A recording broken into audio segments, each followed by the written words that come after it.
seras. À jamais tu seras. L'agneau sur le trône. L'agneau sur le trône. Je fléchis les genoux Je fléchis les genoux. pour t'adorer toi seul. À jamais tu seras. À jamais tu seras. L'agneau sur le trône. L'agneau sur le trône. Je fléchis mes genoux Je fléchis mes genoux. pour t'adorer toi seul. Alléluia. Vérifie si on entend bien le son. Alléluia. Alléluia. Alléluia. Confirmez-moi si vous entendez, si vous n'entendez pas.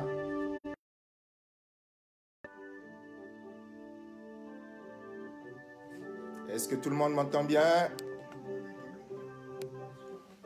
Faites-moi un coucou si vous entendez bien. Amen, amen. Merci beaucoup. Je vous salue donc dans le nom de Jésus pour notre partage de ce jour.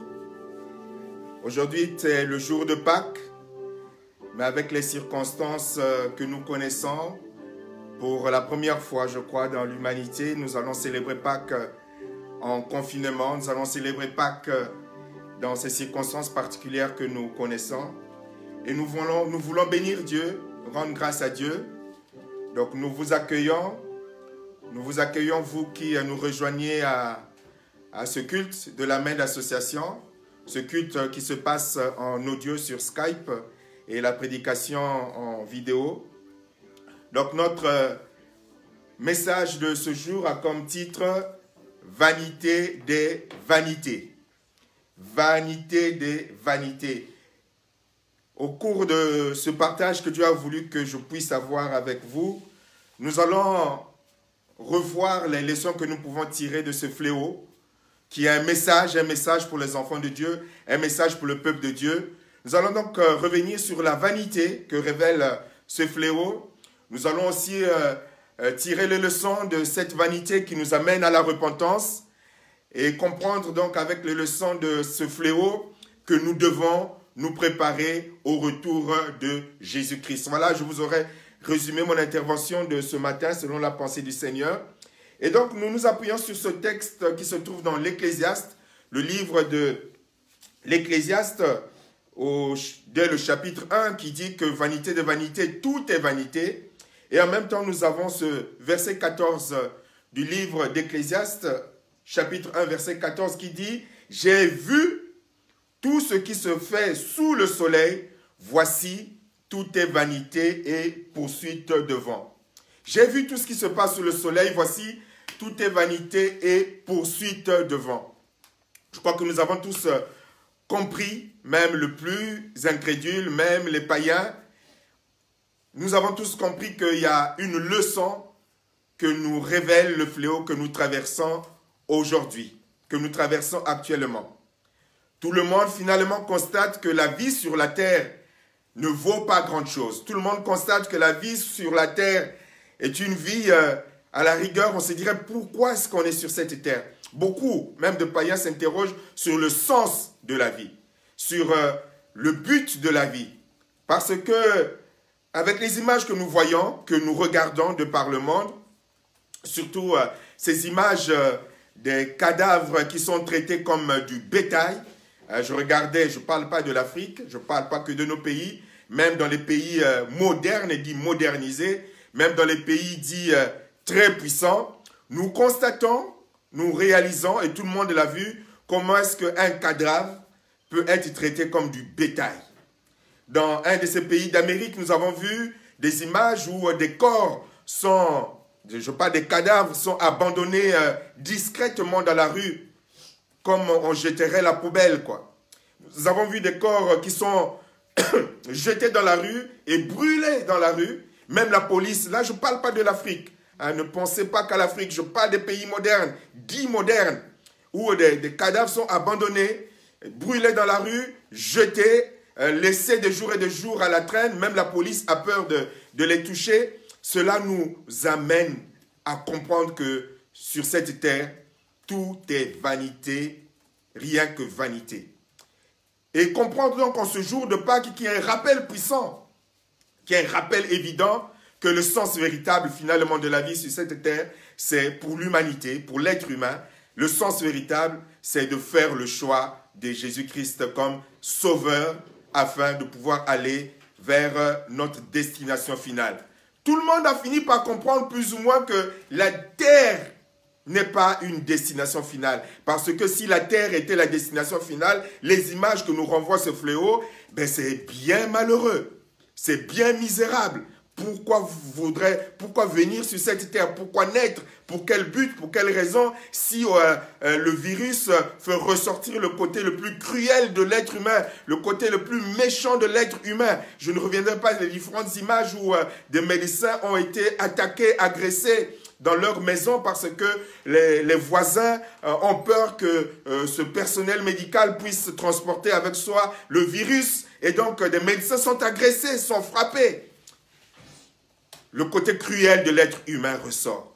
Le côté méchant de l'être humain ressort avec puissance. Pour nous amener à ce constat, comme le partage le pasteur Médard, que la vie n'a pas de sens s'il n'y a pas Christ. Médard Mvoutou, la vie n'a pas de sens s'il n'y a pas Christ en nous. La vie n'a aucun sens. Aucun sens. Donc, actuellement, nous constatons que sur la terre, tout est vanité, rien que vanité. Vanité, rien que vanité. Ces corps, cette chair dont nous prenons soin, que nous revêtons d'habits somptueux, dont nous revêtons d'habits et de chaussures de grand prix, de grande marque aujourd'hui, comme je le disais dans l'une de mes interventions de cette semaine, aujourd'hui, même ceux qui ont des Ferrari, les Ferrari sont dans les garages.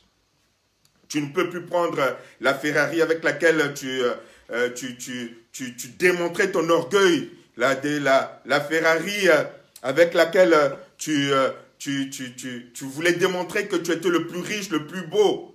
La Ferrari aujourd'hui est dans les garages.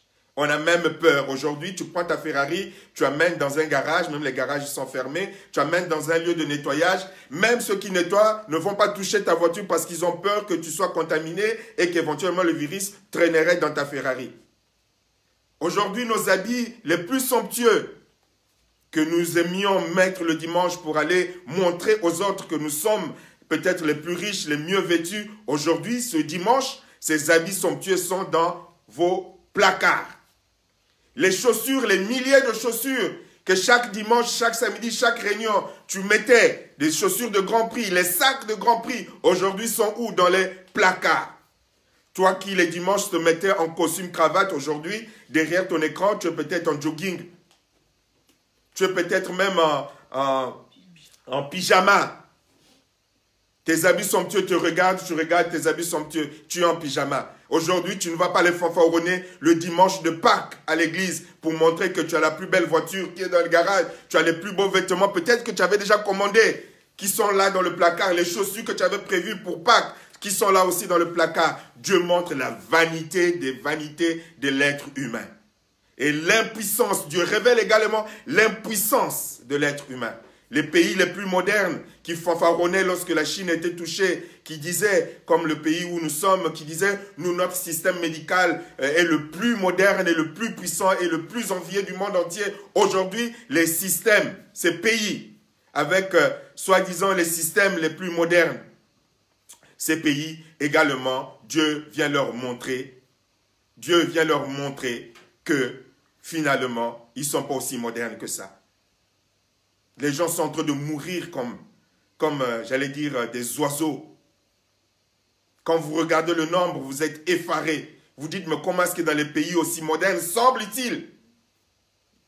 Nous, notre système, un de ces médecins disait, nous, notre pays est tellement bien organisé par rapport à l'Italie que nous n'aurons pas autant de morts. Dieu est venu, comme je l'ai dit pendant mon intervention, comme le rappelle le pasteur Médard, vous tous également, Dieu est venu imposer un Shabbat à tout le monde.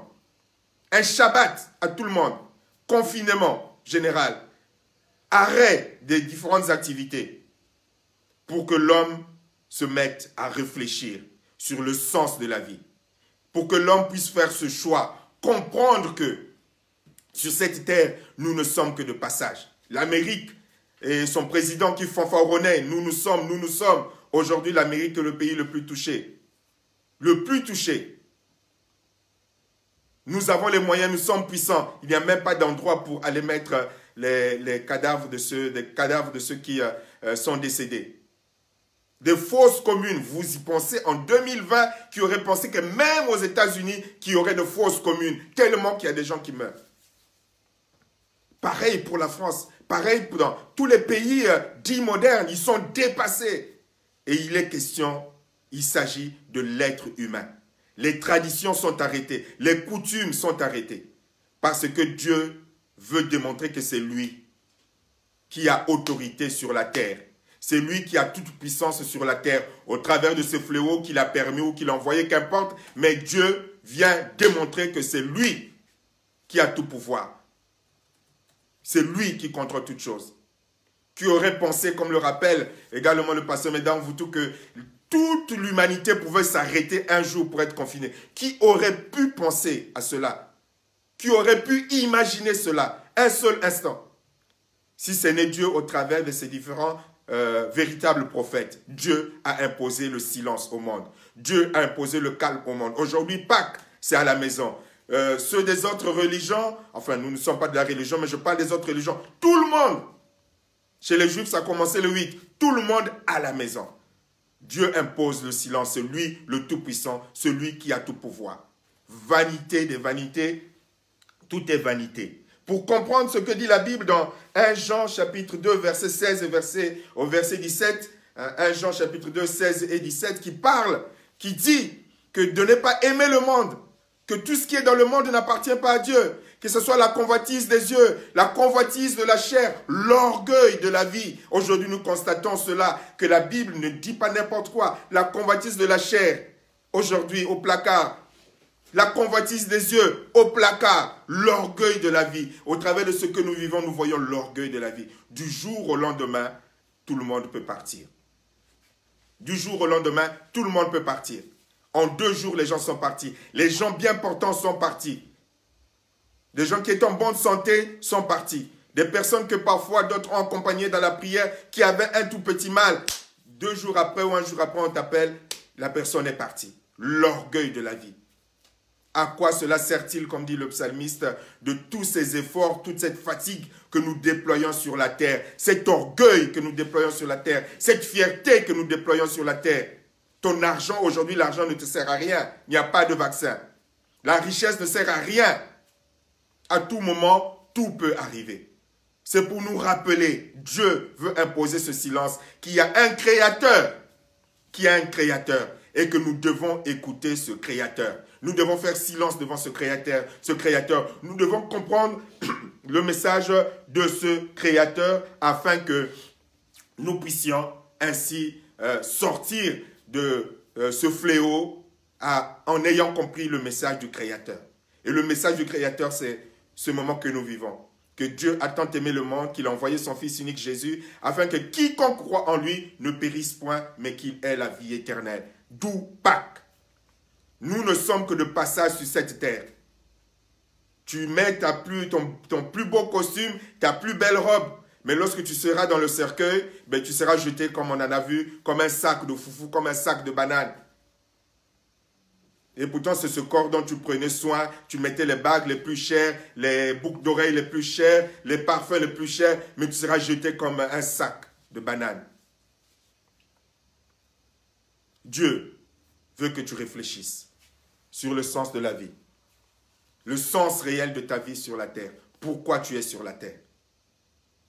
C'est pour cela que pour nous, les chrétiens également, en particulier, comme le rappelait notre sœur Elisabeth dans l'une de ses interventions, ce moment que nous traversons est un moment où Dieu nous conduit son peuple dans le désert.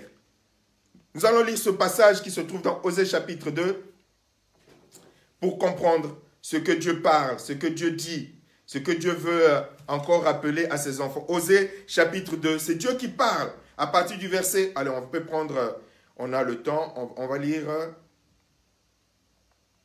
à partir du verset 16.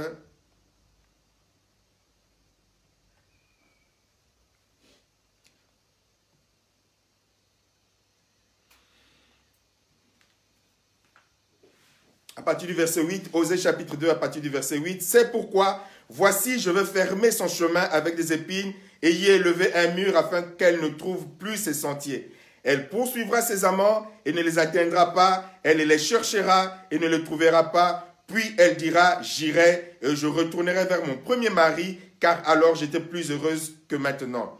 Elle n'a pas reconnu que c'était moi qui lui donnais le blé, le moule et l'huile. Et l'on a consacré au service de Baal l'argent et l'or que je lui prodiguais. C'est pourquoi je reprendrai mon blé en son temps et mon moult dans sa saison, et j'enlèverai ma laine et mon lin qui devait couvrir sa nudité. Et maintenant, je découvrirai sa honte aux yeux de ses amants, et nul ne la délivrera de ma main. Je ferai cesser toute sa joie, ses fêtes, ses nouvelles lunes, ses sabbats et toute solennité. Je ravagerai ses vignes et ses figuiers dont elle disait, c'est le salaire que m'ont donné mes amants. Je les réduirai en une forêt et les bêtes des champs les dévoreront. Je la châtierai pour les jours où elle encensait les Baals, où elle se parait de ses anneaux et de ses colliers, allait après ses amants et m'oubliait, dit l'Éternel. C'est pourquoi voici, je veux la tirer et la conduire au désert et je parlerai à son cœur. Dieu, au travers de ces événements, de cette situation, veut parler au cœur de ses enfants. Dieu veut parler au cœur de ses enfants. Voici, je vais la tirer dans le désert et là, dans le désert, je parlerai à son cœur. Dans ce livre d'Osée, Dieu parle d'amants, des amants. Beaucoup de chrétiens n'avaient plus la foi en Dieu.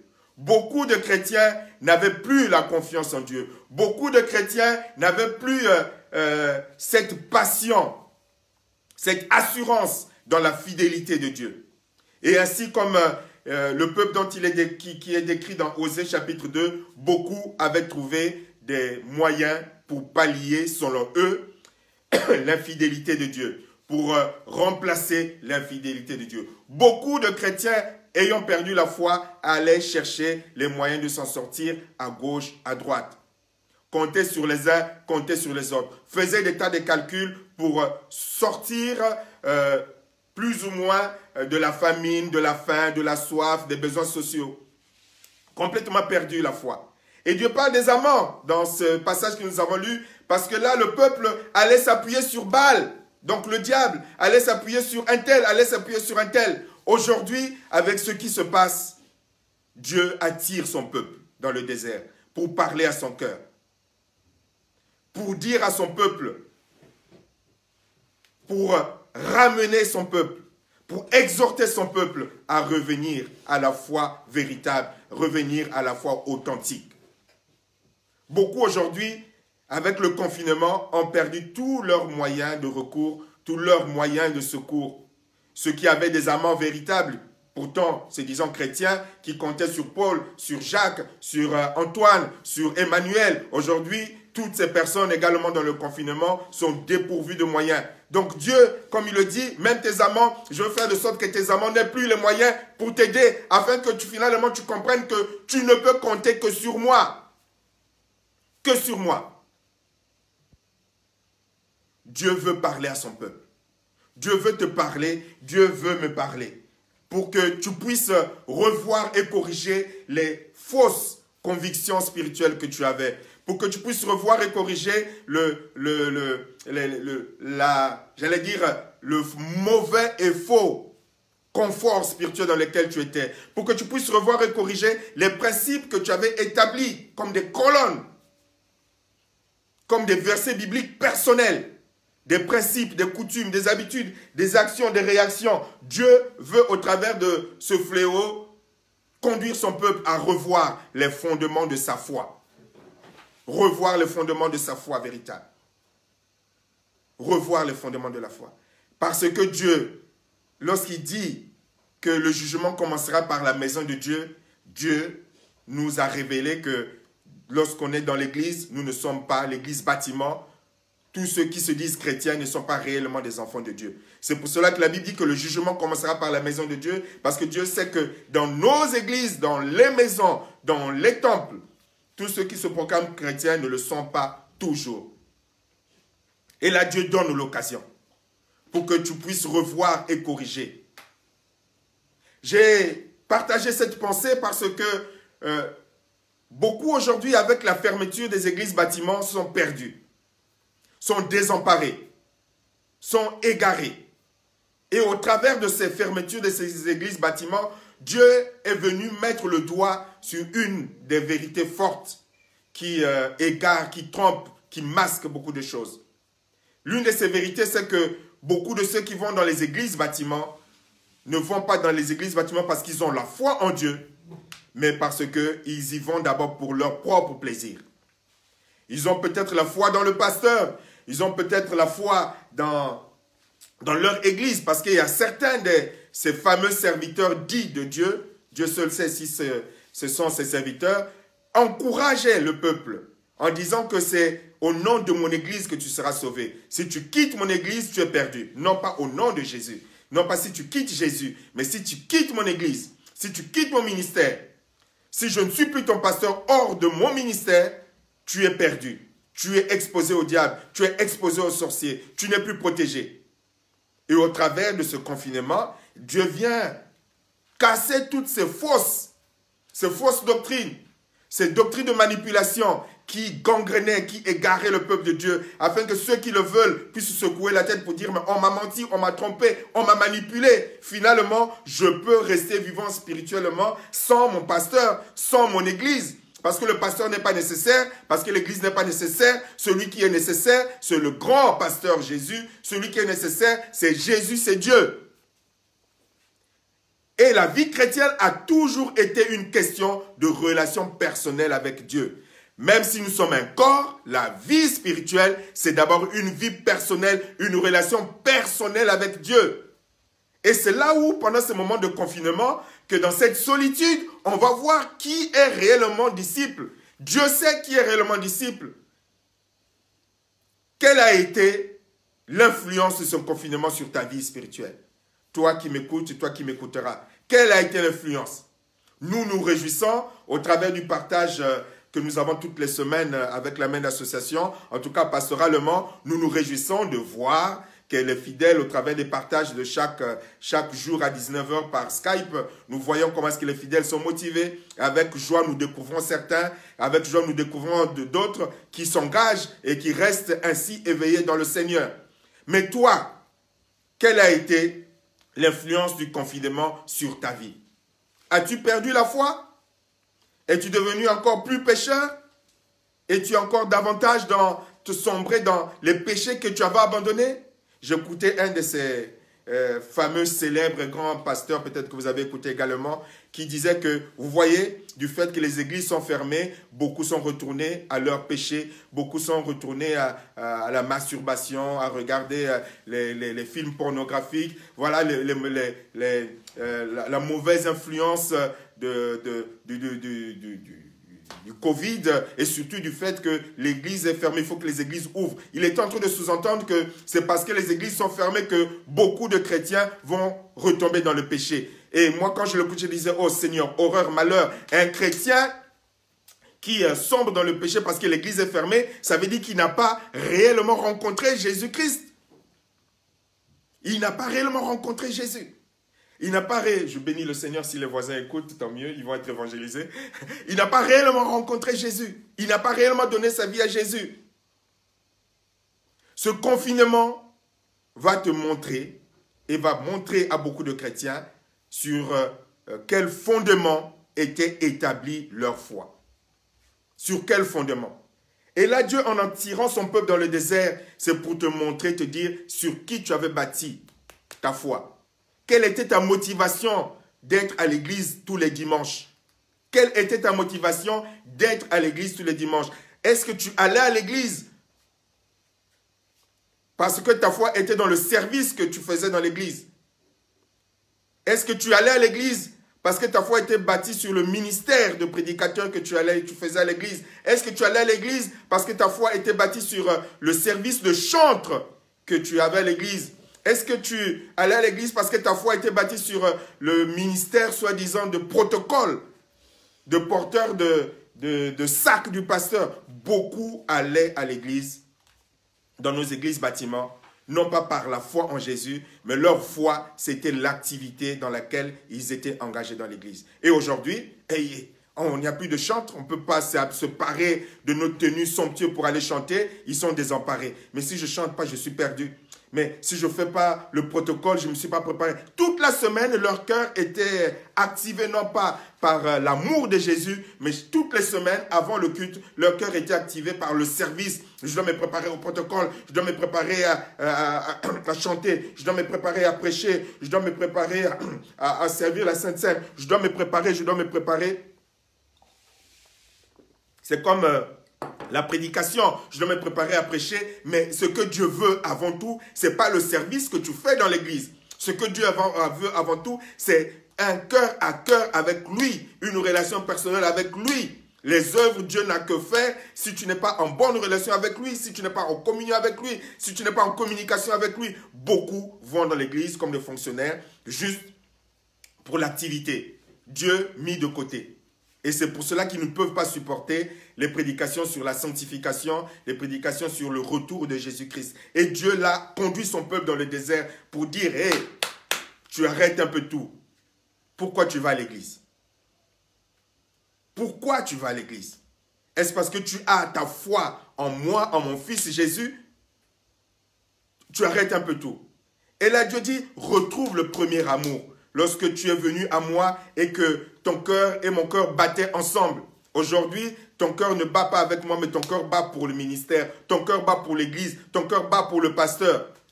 Mais ce n'est pas cela que je t'ai appelé. Ton cœur doit battre pour Jésus. Et quand ton cœur bat d'abord pour Jésus, là le ministère, là le service dans l'église, il va être selon et porter le fruit selon Jésus-Christ.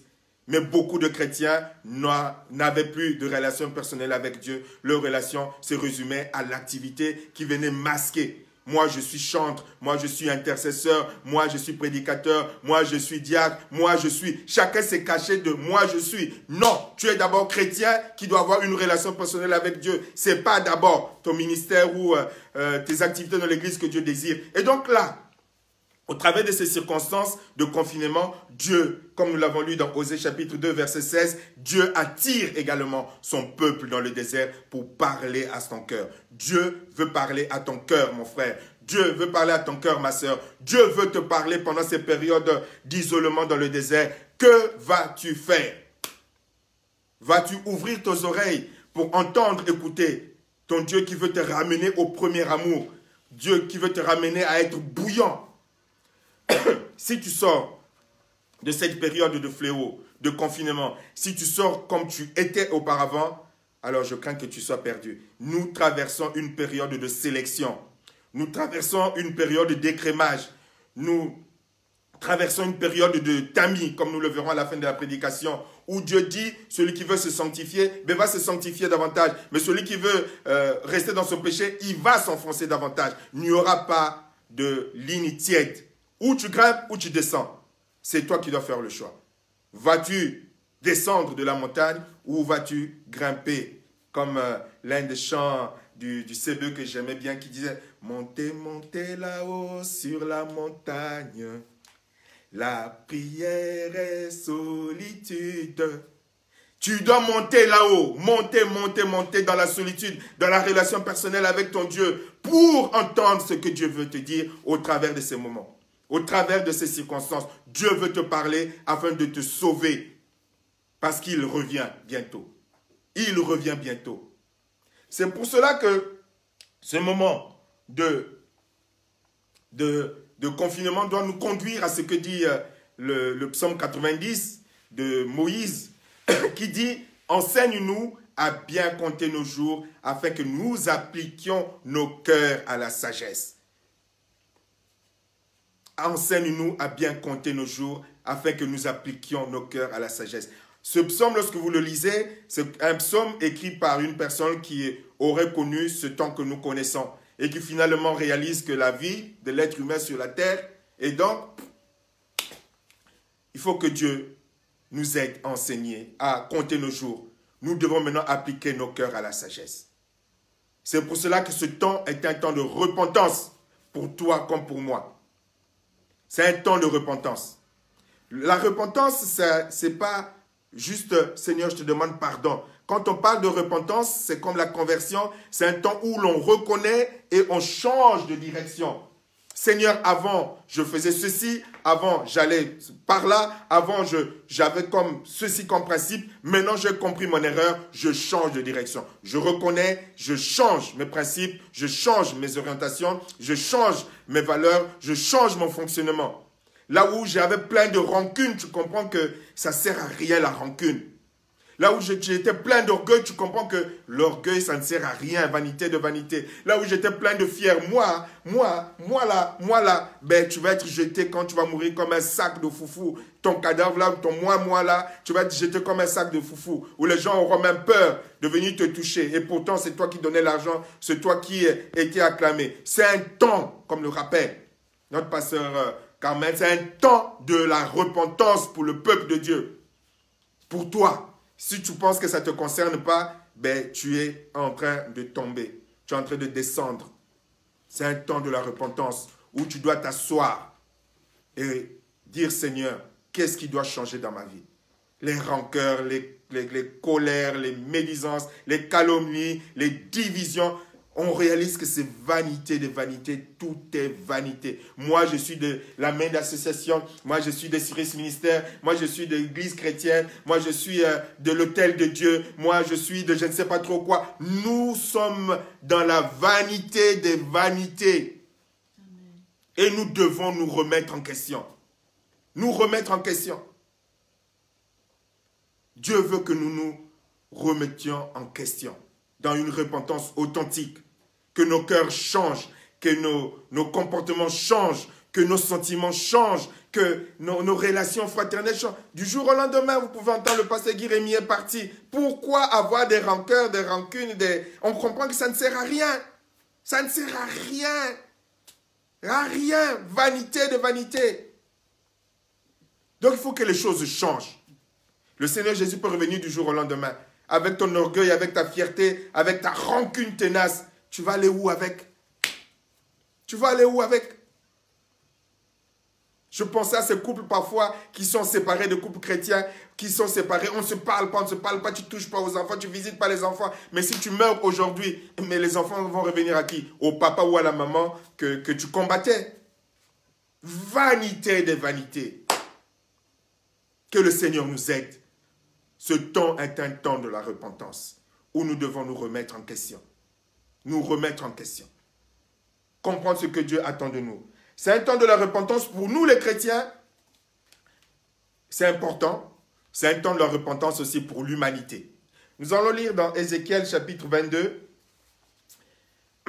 du verset 30 au 31. Ézéchiel 22, 30 et 31. Dieu qui dit, je cherche parmi eux un homme, une femme également, qui élève un mur, qui se tiennent à la brèche devant moi en faveur du pays, afin que je ne le détruise pas, mais je n'en trouve point.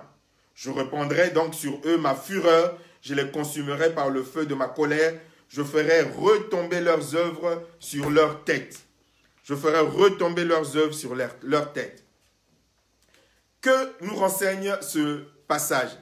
Ce passage nous montre que même quand Dieu envoie les fléaux, même quand Dieu permet les fléaux, ce fléau est sous le contrôle de Dieu, ce n'est pas sous le contrôle du diable. Hein? Quand ça touche l'humanité à ce niveau-là, c'est Dieu. Ce n'est pas le diable. C'est Dieu qui a tout pouvoir. Amen. C'est Dieu qui a tout pouvoir. Donc, quand Dieu permet les fléaux, Dieu ne prend point plaisir à la mort du coupable.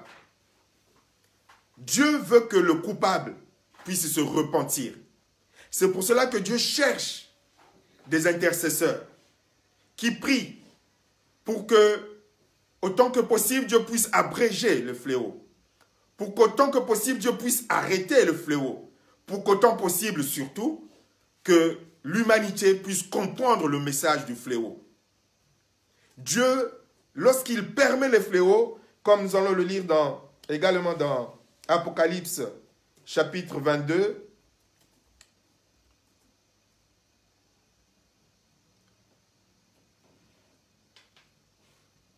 nous allons lire dans Apocalypse 16, verset 9 et le verset 11.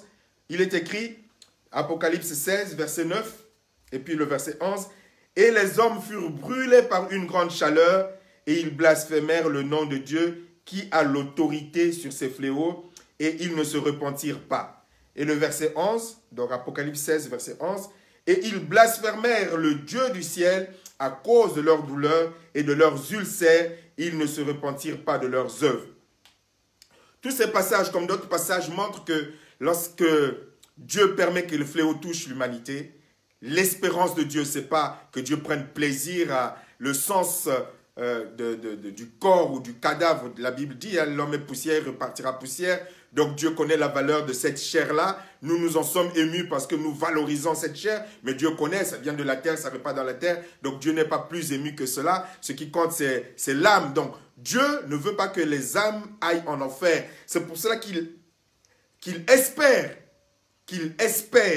que l'humanité, lorsqu'elle est frappée par les fléaux, que l'humanité puisse se repentir.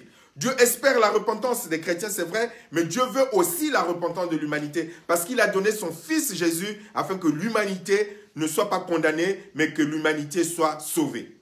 Dieu a donné son Fils Jésus pour ne pas condamner l'humanité. Il espère que l'humanité soit sauvée. Donc, au travers de ce fléau comme celui que nous vivons actuellement, Dieu envoie un message à l'humanité pour que l'humanité puisse se repentir. D'où l'importance, comme je le rappelais pendant mon intervention de la semaine, l'importance des intercesseurs. Pour que toi, chrétien, qui as compris la vérité, tu intercèdes afin que l'humanité se repente. Tu intercèdes pour que le message puisse parvenir au cœur. Tu intercèdes pour que le message puisse parvenir même aux plus incrédules. En tout cas, moi, je vois des signes autour de moi et des choses que je ne peux pas dire, des signes autour de moi, où même ceux qui sont d'autres religions s'intéressent à Jésus. S'intéressent à Jésus. Il y a des témoignages que j'aurais pu donner, mais je ne donne pas parce que c'est des personnes aussi qui me suivent. Je ne voudrais pas qu'ils réalisent que Dieu m'a montré ce qui se passe dans leur vie. Mais ils s'intéressent, ils se posent des questions.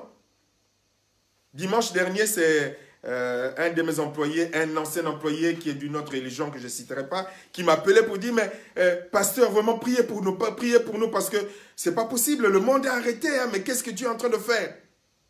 Et donc, nous devons être collaborateurs avec Dieu. Dieu, dans sa justice, est obligé de juger l'humanité. Mais Dieu dit, je cherche des intercesseurs afin que je ne détruise pas. Et ces intercesseurs, ce sont toi et moi qui avons la foi en Jésus-Christ. Prions pour que, au travers de ce qui se passe, Dieu puisse toucher les cœurs.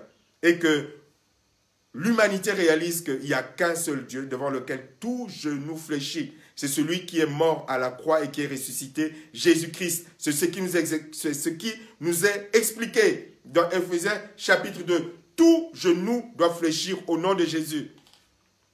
C'est pour cela que c'est l'occasion favorable. C'est l'occasion favorable même pour l'évangélisation. L'occasion favorable pour évangéliser les chrétiens. Je ne parle pas des disciples. Les disciples, ils sont déjà évangélisés. Je parle des chrétiens. Ceux qui remplissent nos églises, mais qui ne connaissent pas Jésus. Ceux qui remplissent nos églises, qui ne connaissent pas le sens du sacrifice de Jésus. Ceux qui remplissent nos églises, qui, le dimanche de Pâques, ils sont là pour manger les chocolats. Ils sont là juste pour s'habiller comme des princes et des rois, mais qui ne connaissent pas le sens de Pâques. Le sens de la mort de Jésus, de la résurrection de Jésus, le sens du sang de Jésus, le sens du côté percé de Jésus. C'est l'occasion d'évangéliser ces fameux chrétiens, mais qui ne connaissent pas Jésus. L'occasion d'évangéliser tes voisins, tes voisines, si tu en as, au travers de ta paix, de ta tranquillité, qu'ils réalisent qu'ils ont besoin de Jésus. Quand ils te posent la question, mais tu n'as pas peur de la mort? Ben non, je n'ai pas peur de la mort parce que je sais où est-ce que je vais aller après ma mort. Je vais aller au paradis avec Jésus-Christ. Parce que j'ai donné ma vie à Jésus et que pour moi, la mort m'est un gain. que je meurs aujourd'hui, que je meurs le lendemain, cela ne me fait pas peur parce que celui en qui je crois, Jésus-Christ m'a dit, je m'en vais te préparer une place. Donc ma place est déjà préparée. C'est pour cela que, mon cher ami, je suis en paix, je suis tranquille. Si je dois mourir, je sais que je vais aller au paradis avec Jésus. Donc c'est l'occasion pour toi de donner ta vie à Jésus. Tu vivras ma paix. Il y a une chose que le monde ne peut pas falsifier, une chose que le diable ne peut pas falsifier, c'est la paix des enfants de Dieu, authentique. La paix. Là, le monde est dans le trouble, le monde est agité, mais le véritable enfant de Dieu, il a la paix, il a la tranquillité, il a le calme. Il ne va pas aller attaquer son voisin médecin pour lui dire « Tu es en train de transporter dans notre immeuble les virus. » Non, je prie pour toi, que le Seigneur te fortifie dans le travail et te protège dans le travail que tu accomplis. La paix véritable de Dieu en toi sera un message. La tranquillité de Dieu en toi sera un message. La confiance de Dieu en toi sera un message. Si tu sais saisir l'opportunité que Dieu te donne pour l'humanité qui est perdue, pour l'humanité qui est égarée. Donc Dieu, même quand il en verra les fléaux, il espère une seule chose, que l'humanité se repente. Je répète, dans sa justice, il est obligé de frapper l'humanité. Mais dans sa justice également, il cherche des intercesseurs. Comme Abraham a été intercesseur. Pour que cette humanité parvienne à la repentance. Tu dois te repentir, l'humanité doit se repentir. Et donc, dernier point, le message le plus magnifique pour les disciples de Jésus. Là, je ne parle pas des chrétiens, parce que dans chrétiens, on met tout et n'importe quoi. Pour les disciples de Jésus. Le dernier message fort, c'est pour te dire à toi comme à moi, tu dois te préparer au retour de Jésus. Il est temps que tu te prépares au retour de Jésus. Tu dois être prêt. Nous allons lire l'un des textes partagés également, si ma mémoire est bonne, par notre sœur de la main d'association Artel, qui se trouve dans Luc chapitre 12, verset 37 au verset 40, qui dit ceci: « Heureux ces serviteurs que le maître à son arrivée trouvera veillant. Je vous le dis en vérité, il se scindra, le fera mettre à table et s'approchera pour les servir. Qu'il arrive à la 2e ou à la 3e heure, heureux ses serviteurs s'il les trouve veillants. Sachez-le bien, si le maître de la maison savait à quelle heure le voleur doit venir, il veillerait et ne laisserait pas percer sa maison. Vous aussi, tenez-vous prêts, car le Fils de l'homme viendra à l'heure où vous n'y pensez pas. » Voici, précise aussi Apocalypse, je viens bientôt. Heureux celui qui garde les paroles de la prophétie. Tu dois te préparer, nous devons nous préparer au retour de Jésus. Tu dois te préparer. Maintenant que tu as compris, toi qui es disciple de Jésus, maintenant que tu as compris, toi qui es disciple de Jésus, que le Seigneur est en train de revenir, qu'il prépare l'humanité. Vous voyez la bonté de Dieu au travers de ces fléaux, chacun a sa lecture spirituelle. La bonté de Dieu. Il dit avant que je revienne, pour que personne ne dise que tu ne nous as pas donné l'occasion de réfléchir, il envoie, il permet ce genre de fléau pour que tout le monde s'arrête et réfléchisse sur le sens de la vie. Parce que quand il reviendra, tu ne pourras pas dire « je ne savais pas, tu ne m'as pas donné l'occasion, tu ne m'as pas donné les moyens » pour que tout le monde se mette à réfléchir, même les présidents, les fameux puissants. Jésus-Christ revient. Et nous devons nous y préparer.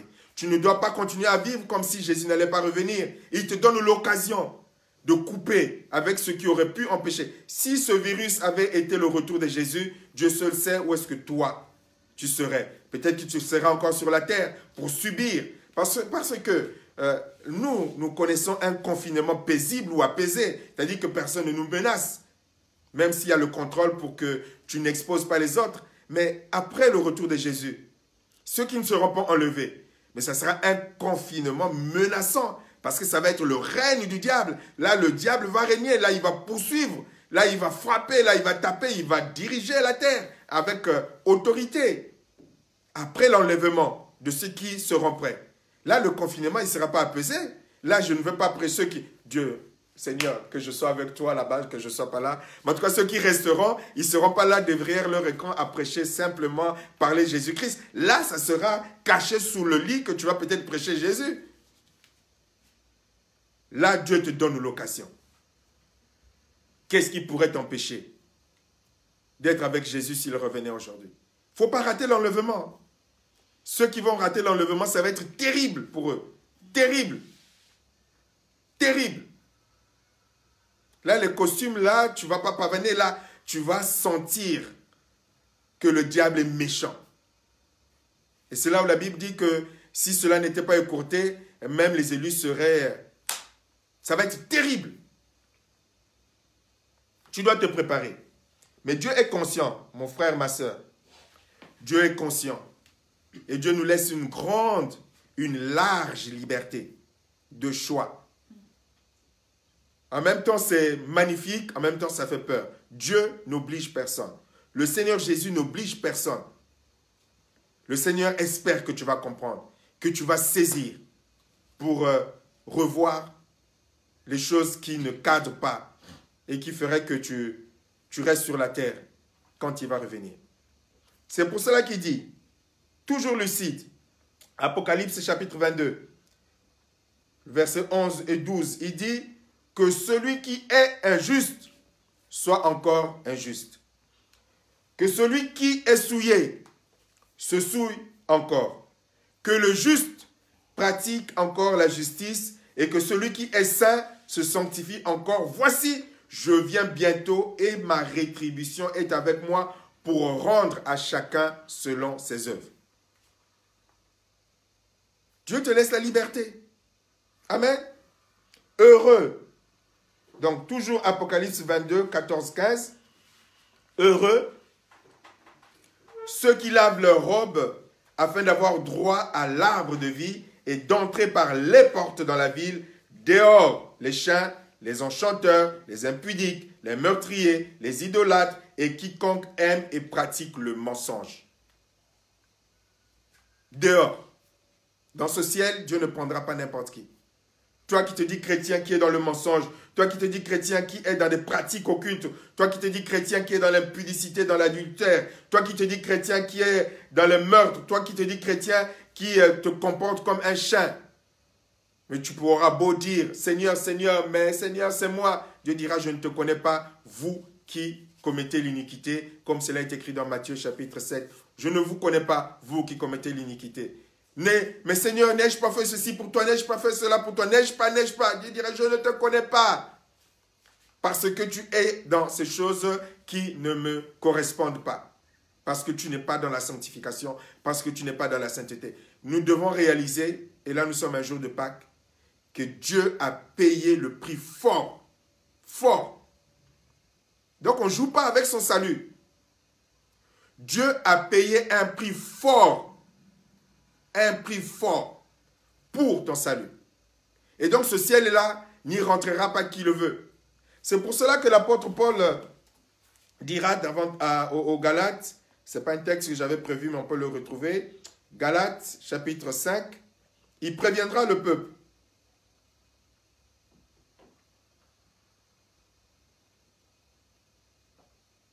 Galates, chapitre 5, verset 16. Dieu va prévenir le peuple. Dieu te prévient, toi et moi, qui prend peut-être le sacrifice de Jésus à la légère. Aujourd'hui, tu vas chanter « Joyeuse Pâques, joyeuse Pâques ». Il est ressuscité, oui, vraiment, il est ressuscité. Mais as-tu vraiment compris le sens de Pâques? As-tu vraiment compris le sens du prix payé? As-tu vraiment compris le sens du sang versé? Et tu crois qu'avec une vie de désordre, Dieu va te dire « Je te connais ». C'est pour cela que Dieu a toujours averti son peuple. Et Dieu avertit encore aujourd'hui. L'apôtre, Dieu va avertir dans Galates chapitre 5 à partir du verset 16. Il dit ceci. Je dis donc, marchez selon l'esprit et vous n'accomplirez pas les désirs de la chair.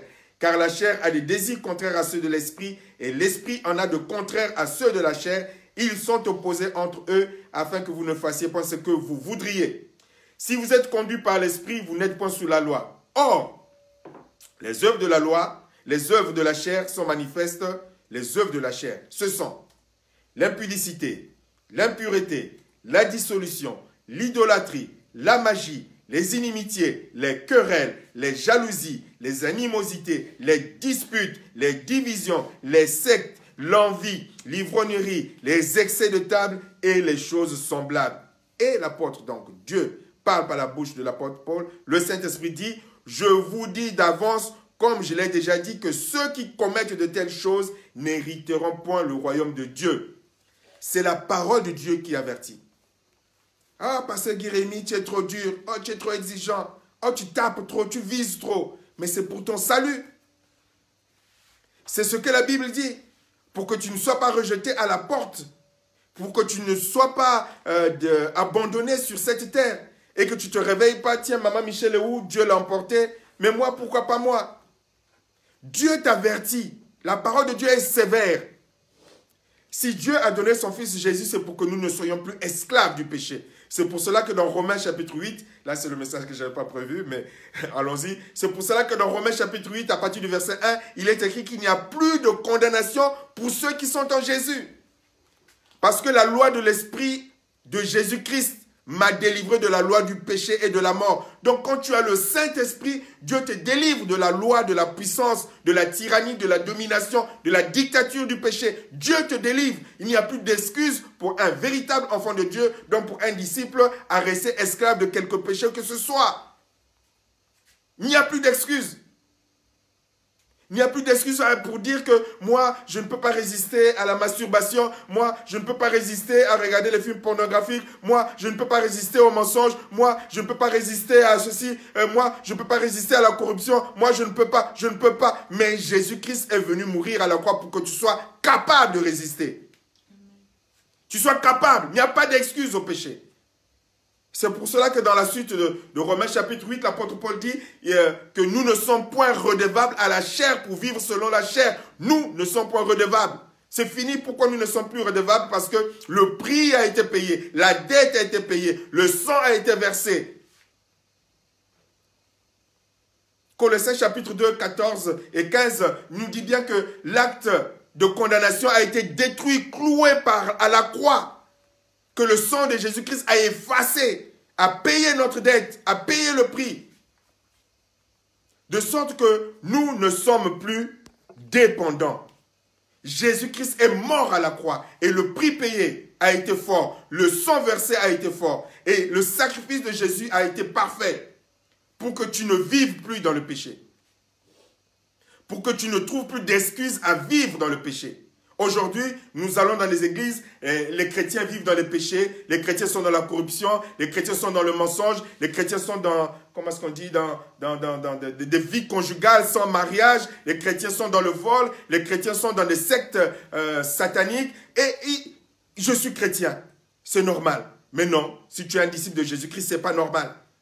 Tu es chrétien de nos églises, mais tu ne te fonctionnes pas comme un enfant de Dieu, donc tu n'es pas disciple de Jésus. Et si Jésus revient, tu vas aller en enfer parce que tu ne vas pas hériter du royaume de Dieu. C'est pour cela que Galates chapitre 5, le passage que je viens de vous lire, l'apôtre Paul dit, « Or les œuvres de la chair sont manifestes, ce sont l'idolâtrie, la magie, les inimitiés, les querelles, les jalousies, les animosités, les disputes, les divisions, les sectes, l'envie, l'ivrognerie, les excès de table et les choses semblables. » Et l'apôtre dit, le Saint-Esprit dit, « Je vous dis d'avance, comme je l'ai déjà dit, que ceux qui commettent de telles choses n'hériteront point le royaume de Dieu. » Je n'ai rien inventé. C'est la Bible qui le dit.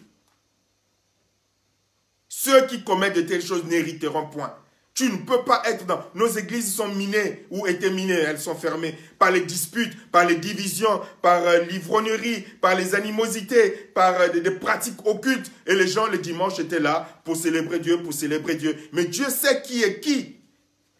Et c'est pour ça que là, il avait écrit à l'église de Galates pour leur dire, oh, vous êtes peut-être là dans votre église, tout le monde est chrétien, mais je vous dis, je vous avais déjà averti que si tu commets telle chose, tu as beau te dire pasteur, tu as beau te dire chrétien, tu as beau te dire évangile, tu as beau te dire intercesseur, tu as beau te dire je ne sais pas trop quoi, tu vas aller en enfer, c'est écrit. Oh non, le salut est éternel, le salut est définitif. Mais si tu joues avec le sacrifice de Jésus, comme c'est écrit dans Hébreu, le texte m'échappe, il est écrit que si tu bafoues le sang du sacrifice Il n'y a plus de sacrifice pour ton pardon. Si tu joues avec le sacrifice de Jésus, Jésus-Christ est mort à la croix pour te délivrer de la puissance du péché. Et toi, tu vas te vautrer dans le péché. Et tu crois que si Jésus va revenir, tu vas être avec lui. Mais tu es en train de cracher sur le sang de Jésus. Tu es en train de cracher sur Pâques. Tu es en train de cracher sur les souffrances de Jésus. Tu dois te préparer au retour de Jésus. Peut-être que si jusque-là, tu avais ce raisonnement que je suis en train de décrire, c'est peut-être parce que tu n'as pas reçu le véritable évangile de Jésus. Peut-être qu'on ne t'a pas prêché le véritable Jésus. L'apôtre Paul en parle aussi dans Corinthiens, où il y avait là des grands prédicateurs qui étaient venus prêcher un autre Jésus, prêcher un autre, communiquer un autre esprit. Et il en parle aussi aux Galates. Il dit que je m'étonne que vous vous détourniez promptement de l'évangile de Jésus comme s'il y avait un autre évangile. Peut-être que tu n'as pas reçu le véritable évangile de Jésus. Alors profite de Pâques. Profite de ce confinement. Profite de ce temps où Dieu t'attire dans le désert pour réapprendre, même les pasteurs, pour réapprendre à connaître l'évangile de Jésus. L'évangile de Jésus. Quel est le sens du sacrifice de Jésus? Merci. Quel est le sens du sacrifice de Jésus? Hébreux 10, 26. Si tu peux le mettre, pasteur Richel, tout le texte. Quel est le sens du sacrifice de Jésus? On ne t'a peut-être pas prêché le véritable évangile. On t'a prêché peut-être l'évangile de la prospérité, l'évangile des richesses. Nous serons des rois sur cette terre. Ils sont où ces rois sur cette terre? Ils sont tous terrés chez eux. Dieu nous a donné de régner sur la terre. Ils sont où là actuellement? Ils sont en train de fuir derrière le virus. Même les champions interplanétaires des miracles aujourd'hui, ils sont où? Ils sont terrés chez eux, ils ont peur du virus. Il y a l'un d'entre eux qui lorsque le virus est apparu en Chine, a dit, moi en tant que prophète, on doit reconnaître que je suis prophète, je vais aller là-bas, je vais détruire le virus. Il est allé, il a contracté la maladie. Ils sont où? Nous devons revenir au véritable évangile de Jésus. Nous avons perdu le sens de l'évangile. Les pasteurs compris, les prophètes, les apôtres y compris. Le sens, et Pâques est là pour nous le rappeler. Pourquoi Jésus est venu sur la terre? C'est pour que nous ayons les chaussures dernier cri? Pour que nous ayons des costumes dernier cri? Non.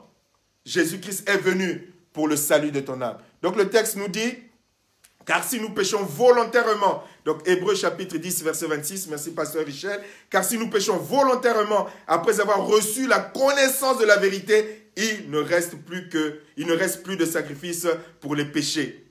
Et la suite, si tu peux le mettre, s'il te plaît, Hébreux 10, 26, il ne reste plus de sacrifice pour le péché. Parce que la suite est aussi très puissante. On se laisse conduire.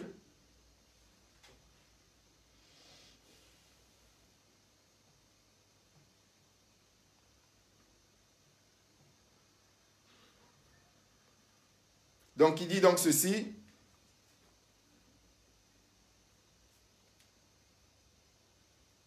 Donc, je prends une autre version qui dit donc, nous avons appris à connaître la vérité, donc Hébreux 10, 26, nous avons appris à connaître la vérité. Après cela, si nous péchons exprès, aucun sacrifice ne peut plus enlever les péchés. Il n'y a plus qu'à attendre en tremblant ce qui va arriver, c'est-à-dire le jugement et un feu terrible qui brûlera les ennemis de Dieu.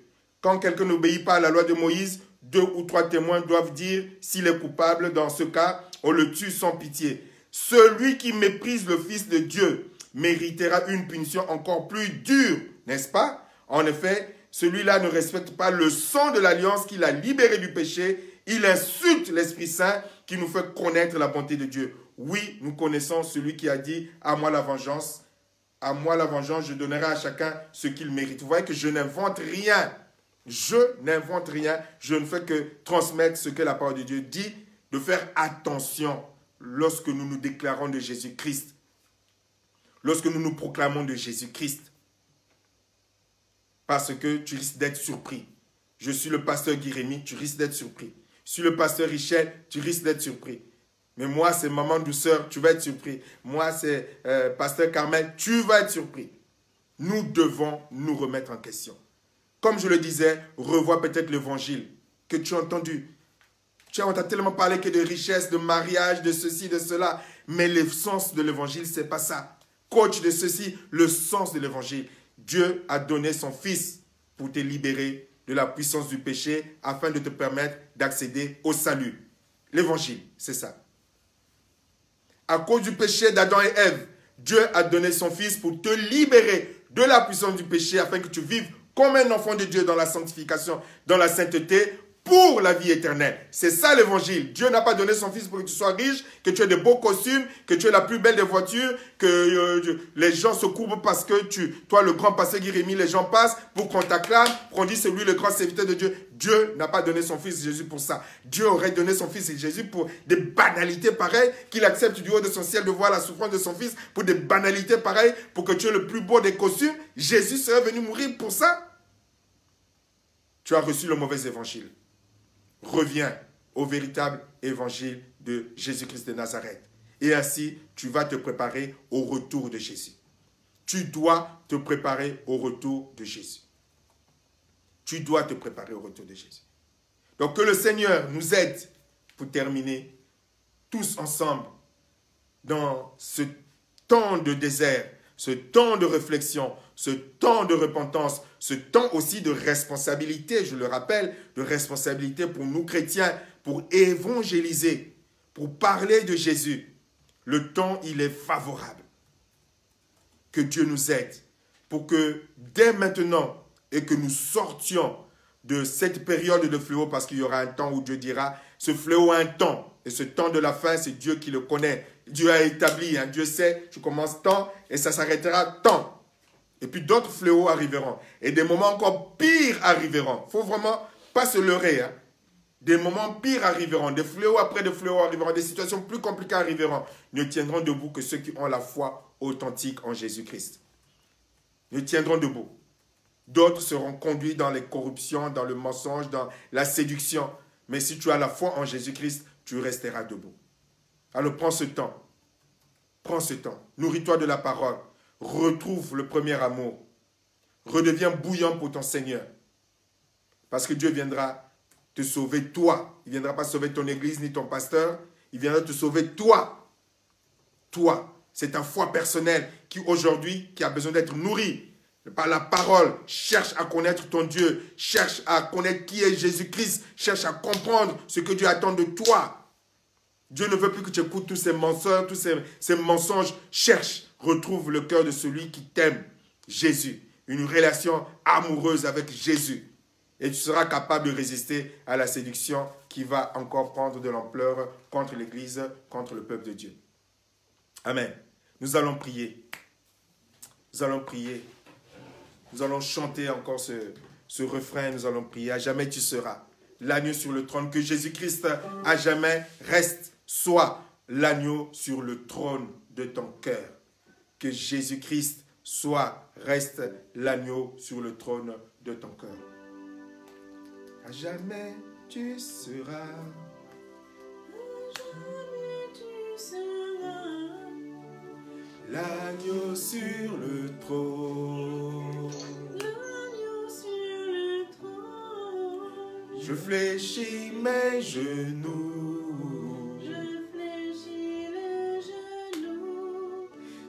T'adorer toi seul, à jamais tu seras, ô Jésus, l'agneau sur le trône. Je fléchis mes genoux.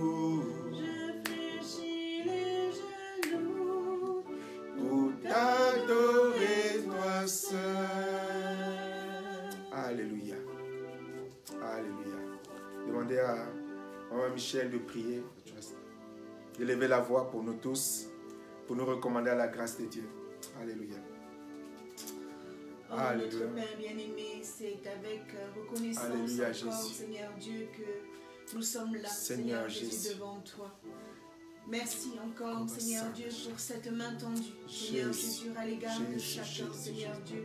À l'égard de chacun d'entre nous, Seigneur Dieu, de ceux et de celles que tu appelles tes enfants. mais à l'égard, Seigneur Dieu, de ce monde, Seigneur Dieu, qui s'égare loin de toi, Seigneur Jésus-Christ. Tu nous rappelles encore ce soir que tu es, Seigneur Dieu, celui qui règne et qui régnera à jamais, établi par le Père comme tel, comme étant l'autorité suprême, Seigneur Jésus-Christ, et que nul ne peut venir au Père qu'en passant par toi, Seigneur Jésus-Christ. Oh, ce matin encore, nous voulons te prier, Seigneur Jésus-Christ, afin que dans ta grâce infinie, tu ramènes le cœur de tes enfants, tu ramènes le cœur de ceux et de celles qui se sont égarés, Seigneur Jésus, loin de toi, à toi. Que ce matin encore, Seigneur Jésus, au son et à l'appel de ta voix, Seigneur Dieu, chacun puisse véritablement, Seigneur Dieu, revenir à toi de tout son cœur, Seigneur Jésus-Christ. Entendre l'appel de ton cœur, Seigneur Jésus. Entendre l'appel de ton cœur encore ce matin. Crier fort, Seigneur Dieu, que tu nous aimes, que tu aimes, Seigneur Dieu, tes enfants, que tu aimes ta création, Seigneur Dieu, que tu aimes ta créature, Seigneur Jésus-Christ. Mais tu nous as rappelé encore ce matin, dans ta grâce infinie, que tu nous as donné cette liberté de faire le choix, soit d'obéir, soit de désobéir, Seigneur Dieu. Et ce matin, Seigneur Jésus-Christ, parce que tu ne parles pas en vain, Seigneur Jésus, en connexion, Seigneur Dieu, au travers de ta parole, par ton Esprit Saint, Seigneur Jésus, je demande pardon, Seigneur Dieu, pour ma vie, pour la vie de mon frère, pour la vie de ma soeur, Seigneur Dieu. J'implore ta grâce, ta miséricorde, Seigneur Jésus, pour ton peuple, Seigneur Dieu, ceux pour qui tu es mort sur la croix de Golgotha, ceux pour qui tu as donné ta vie sur la croix de Golgotha. Oh, viens encore, Seigneur Jésus-Christ. Viens encore, notre Père bien-aimé, ramener le cœur de chacun, Seigneur Dieu. Ramener le cœur de chacun, Seigneur Dieu, à une véritable communion avec toi. C'est le temps maintenant. Il est temps maintenant, Seigneur Jésus-Christ, que chacun revienne à toi de tout son cœur, Seigneur Dieu. Non plus du bout des lèvres, Seigneur Jésus-Christ. Non pas, Seigneur Dieu, par des proclamations, mais véritablement, Seigneur Dieu, avec un cœur repenti, un cœur qui s'humilie, un cœur qui reconnaît, Seigneur Dieu, que tu es Dieu, un cœur qui reconnaît, Seigneur Dieu, qu'il s'est trompé, un cœur qui reconnaît qu'il a besoin de toi et de toi seul, Seigneur Jésus-Christ. Un cœur qui sait que sans toi, Seigneur Dieu, il ne peut rien faire, Seigneur Jésus-Christ. Et ce n'est toi qui conduit, Seigneur Jésus, nos pas. Ce n'est toi qui nous éclaire. Ce n'est toi qui nous transforme. Ce n'est toi, Seigneur Jésus, qui vit en nous, Seigneur Jésus. Nous ne pouvons rien faire, Seigneur Jésus-Christ.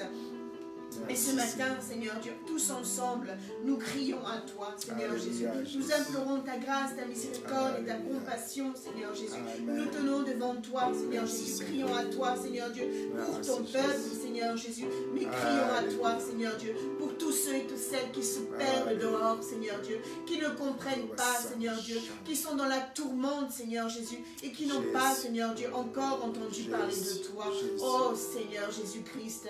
Oh, Père, révèle-toi à leur cœur, Seigneur Dieu. Révèle-toi, Seigneur Dieu. Dis-leur, Seigneur Dieu. Parle à leur cœur, Seigneur Jésus. Que ta voix se fasse entendre encore plus fort à leur cœur. Afin que, Seigneur Dieu, ils aient l'opportunité, Seigneur Dieu, de te choisir. L'opportunité, Seigneur Dieu, de te dire oui. L'opportunité, Seigneur Jésus, de reconnaître le Créateur. De reconnaître que tu es Dieu.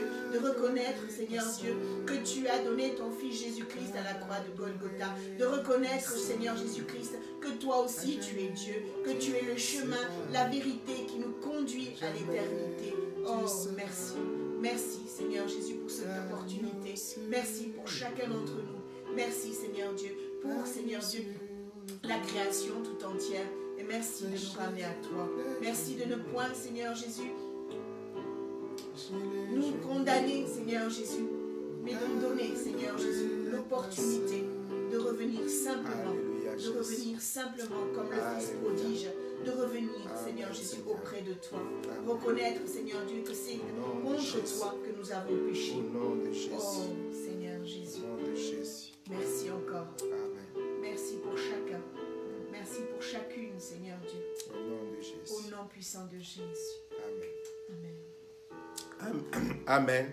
Voilà, notre prédication live s'arrête. Je rappelle pour ceux qui nous ont pris que nous sommes en plein culte de la main d'association sur Skype audio et les prédications donc sont filmées.